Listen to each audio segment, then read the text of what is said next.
Well, good morning, and thank you very much for joining us. I am Yori Folari. We're smack in the middle of the political season, the electoral season, if you want. It's just, months away in first quarter of next year. Now, part of the preparations, or maybe not, we'll find out today, something has happened to the way we use money, or are allowed to use money. It's not business as usual. In fact, CBN's new withdrawal limits purportedly are putting customers and companies into panic. Okay, you no doubt have ideas about the whole thing, but we thought we'd get a couple of experts in and let us get their views, their understanding, their explanation of it, and also their views as to the propriety or otherwise of it. I have heard some eminent Nigerian people say that the whole thing has no basis whatsoever in economics. There's no economic need for it. But let's find out. So my guest is Mr. Yemi Shoneye in studio here. Mr. Shoneye is an investment banker. He's a business analyst and CEO of Gradient Partners Limited. Thank you very much, Yemi, for coming on the program. Thank you very much for having me. Our pleasure. And we also have Dr. Muda Yusuf. Dr. Yusuf is not a stranger to us. He's CEO, Center for the Promotion of Private Enterprise. A fine morning to you, Dr. Yusuf. Good morning, Uncle Yori. It's a pleasure to be with you. Thank you, sir. Good morning, sir. Now, let me start from outside. We're all inside, all remotely, but let me just start with you, if I may, Dr. Yusuf. The whole question of whether or not this policy, the new withdrawal limit policy, and even there's some new policies regarding deposits aspects of banking. When some people say that it has no root whatsoever in economics, I wonder what your view is as to that particular question. Well, that exactly is my own view as well. It seems to me that the objective of this is more political than economic. Because if you look at the data, because we are talking about promoting a cashless economy. Now, total money in this economy, as at October, was 50.6 trillion naira. 3.3 trillion of this is in cash.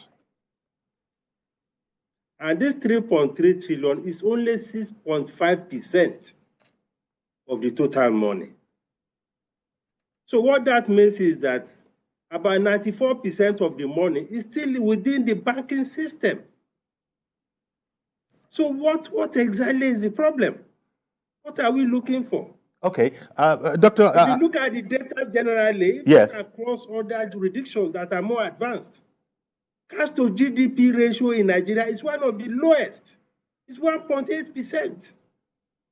Okay. In India, it's about 9%. I'm going to come back to you, Dr. Yusuf. I don't know what all this is about. I'm going to come back to you, Dr. Yusuf, but Mr. Shoneye in studio here, I wanted to ask. We are hearing that in some way, we've just heard what is factual, maybe statistical positioning of things, but we're also hearing that the policy is supposed to also have an effect on criminality, so that kidnappers, people who might want to be messing up for the electoral processes in terms of being able to buy votes, this is supposed to make life more difficult for them. So against the backdrop of what Dr. Yusuf has said, how do you see it, the question generally? So the recent policy actually shrinks significantly the amount of cash you're able to conduct within the banking system. Okay. So prior to now, you can withdraw from your bank as an individual up to 500,000 naira daily without charges. But the significant shrinkage to... no, there will be charges, sir. The banking system in Nigeria... Up to 500,000 naira without charges. So beyond 500,000 naira a day, then you start getting charged. So for instance, if you withdraw 600,000 naira yes, in a single day, you get charged on the 100,000 naira on top of the 500,000 naira as an individual. So, are you saying that even now, if there are no bank charges on 100 naira transaction? When you are conducting, yes. When you're conducting cash transaction over the counter in the bank. Over the counter. In the bank. Okay. So that's what the policy is aimed at reducing. To say the amount of cash that you can withdraw over the counter in a bank as an individual is now limited to just 100,000 naira per week. Per week. As compared to 500,000 naira per day that we enjoy currently. So if that logic is out there, it is supposed to also be known to, for example, kidnappers who are demanding all sorts of unreasonable ransoms from people who can't afford it, that there's nothing you do, they can't even get it because they can't access the bank. So you can't be demanding a ransom of 2, 3, 4, 5, 6, 7, 10 million naira from people. There's nowhere for them to get it. Therefore, it's going to be discouraging that aspect of criminality. Is that the way the logic is supposed to run? The objectives is actually want to reduce the amount of cash transactions conducted. I think one of the benefits could be that it will reduce the illicit flows. Okay. Such as criminality, payments of ransoms, and trying to buy votes. Because potentially could reduce illicit practices. Flows. Yes. And you can describe a number of illicit flows from kidnapping to maybe votes buying and all those things. But the truth is, while the regulator is at that and has that objective, now those who have those intentions would find a way. Well, coming back to you, Dr. Yusuf, what kind of way is then available? Because I was just listening, I'm following the logic that, okay, a kidnapper knows that I can't, no matter what I demand from this person, the system in Nigeria today, as opposed to yesterday, when that effect comes in, when that this new dispensation comes into effect, he simply can't get hold of it unless he happens to be burying money in a container underground or somewhere. There's no way for him to get it.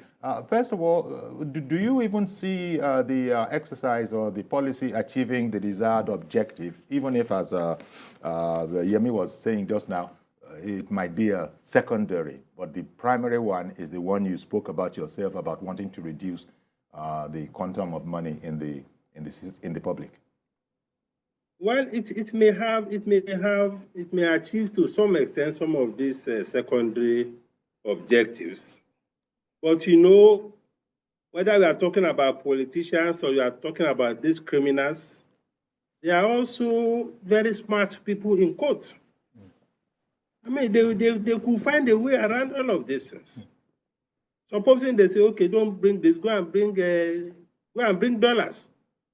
Dollars is not a Nigerian currency. And God forbid, if anybody is a victim, you know how desperate you will be. Yes. To get your relation or whoever out of their clause. Okay. So there are different ways they can get around. And in any case, this is not the core responsibility of the central bank. But that is my worry. We have agencies in charge of security, in charge of intelligence. There are protocols in the banks. If you are withdrawing, even without cash, any amount above a particular limit, you are supposed to inform the financial intelligence unit. Yep. Whether it is cash, whether it is transfer, all those mechanisms are there. Some of these cards they complain, did they not get out of the banking system? Was anybody tracking it? Is there no intelligence? Was there no reports? Well, so we cannot continue to inflict pains on the ordinary Nigerians. Okay. When institutions are failing in their duties. Okay. Yemi, as Dr. Yusuf was pointing out there, up to a certain limit, central bank is to be notified when certain transactions up to that limit have been hit. So, two things now. I would imagine that all responsible bank managers will indeed be, adhering to that particular requirement. But as has been said, they can find other means. I also note that, yes, over-the-counter is going to be a problem, but the CBN circular has said that customers should be encouraged to use alternative channels, aka maybe internet banking. So apparently, if I'm allowed only 20,000 naira a day, for example, that doesn't mean I still can't buy something worth 200,000 naira, in as long as I am paying somebody, via the internet wirelessly. So that's in order, right? So it won't come into private hands. It must go into a corporate account. So at no point is there physical money that you can divert into alternative purposes. Yes. So that's the... So the idea is that any transaction that you are conducting above the stipulated limits, then you use the alternative channels of, ATM, bank transfers. So those channels are available and you can still use them. But I think the challenge now is that those alternatives are plagued with some additional difficulties. Failures of